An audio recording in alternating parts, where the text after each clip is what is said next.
YouTube's new troubleshooting tool helps users recover a hacked account. Did your YouTube channel just get hacked?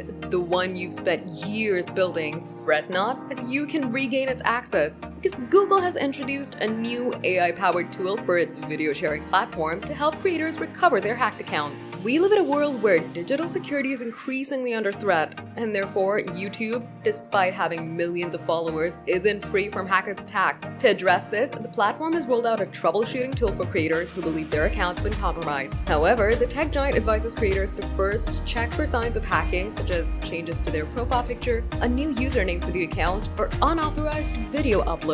If a user suspects that the account has been hacked, he can access this new tool directly through the YouTube Help Center, where there's a step-by-step guide provided to help throughout the recovery process. The tool will first secure the Google login, a key to regaining control over the account, and then assist in undoing all the changes the hacker might have made. Currently, the tool is only available in English and for a select group of creators, and YouTube is aiming to expand the service to all creators shortly. Additionally, those who don't have access to the tool can reach out to YouTube's support team via social media and send a message to @TeamYouTube on X. YouTube is investing in technology to keep its community safe and secure, and this new AI tool is also a part of its efforts.